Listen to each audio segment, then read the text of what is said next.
stages of installing in the museum. I'm just kind of trying to get a feel for it. There might need to be some changes to what I've done so far. My name is Courtney Starrett. I am an artist, object maker, and educator. I am currently an assistant professor of fine and digital art at Seton Hall University. How long have I been an artist? Probably all of my life. So the piece I'm working on right now is titled Clever on Sunday, and it's inspired by Tupperware, synthetic materials, doilies, and domestic objects, kind of thinking about marketing strategies and the history of consumer goods since World War II in this country. And I don't know if it's a thing. Data visualization is a field, right? It's a discipline. It's of taking data and creating visuals that are informed by that. Because these are turning into three-dimensional objects, just visualizing the data isn't enough. You also then have to rework it a little bit. So data aestheticization seems to be the appropriate word, but I don't know if that's a real thing. Computing in the arts. It was a National Science Foundation funded workshop at the College of Charleston.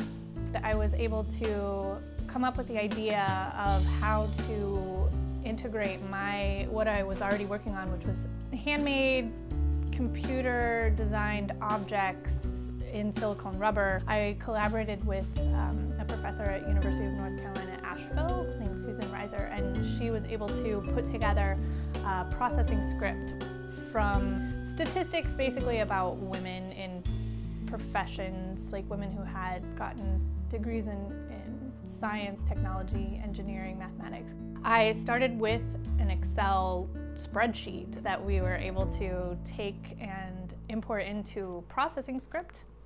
And the processing script is basically a computer program that would allow the data to generate a radial pattern of rings. The doily pattern was then exported. I played with it a little bit in another program, Adobe Illustrator. And there are 6 of them in this particular piece. So I pulled rubber molds of the doily patterns that had been laser cut, and then the silicone is then cast into the rubber molds and repeated many, many times. So there are probably 200. I'm hoping for 225 doilies. The challenges or unforeseen troubles that I've had in this piece, well, overall the concept was quite challenging to kind of nail down. This piece has been a little bit more expensive than I anticipated. I didn't project very well on how much material I'd be using. And there's a whole lot of prep per mold each time I cast the rubber, and I'd say that's, to me, the most frustrating thing. I didn't have any major hiccups yet. It's not over. The process of working with silicone rubber is one that I have actually been working to perfect. It's a very fickle material, like it will, upon the wrong conditions, not set up for you. So I think my years of experience have helped with this particular project. I mix part A and part B. I add the color to part A, although the weighing of the material is very structured and very specific. The mixing of the color is kind of the fun part, because that's intuitive and it's always kind of a surprise. It has a fairly short pot life, and a pot life means that you have a limited amount of time to work with it. So it needs to be in the mold after 20 minutes. And I have to mix it really, really well and then put it under vacuum pressure. When it's released, it gives me a nice bubble-free material to work with. So then I put it into the molds and kind of almost like frosting a cake, kind of squeegee it into each part and try not to waste anything since I have just the right amount. It takes about 4 hours and then I can do it again. I hope that people come and see Clever on Sunday and it leads people to just think about things. And in this particular case, women's leadership roles and the lack of women in leadership. You'll be able to, with your smartphone and an app, be able to toggle over the patterns and connect back to the data that inspired or drove the actual doily that you're looking at. It's okay with me if people just also think that it looks nice.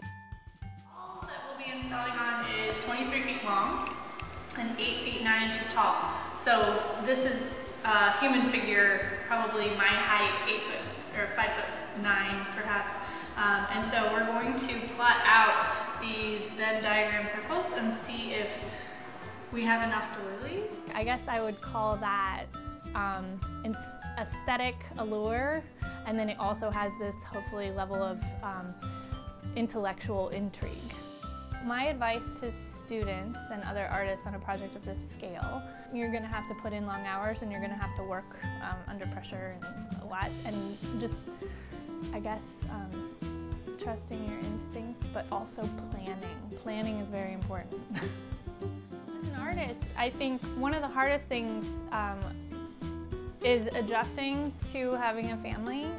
When I was in graduate school, I was able to dedicate 100% of my time and energy and effort to my work, and since then I met my husband, had 2 children. I have a 2-year-old and a 4-year-old, and it becomes a lot more challenging to work and to find the time, but I think that it's even more important for me to keep making work now and to keep my identity as a maker and an artist, but it also makes me work far more efficiently.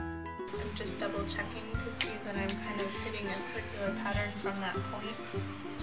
Well, at this stage, I'm really excited to be putting it up on the wall. Like, it feels like this was a long time coming, and to see it start to come together and be almost real. It's not quite there, but we will, yes, we'll have to have a wrap party. This piece is on the wall, but it feels good.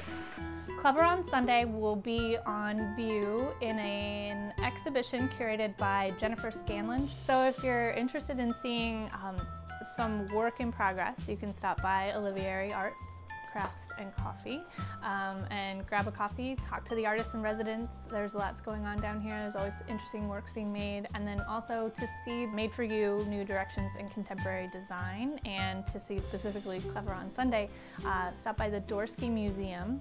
The opening reception is February 6th from 5 to 7, and the show will be on view from February 6th to July 10th of 2016.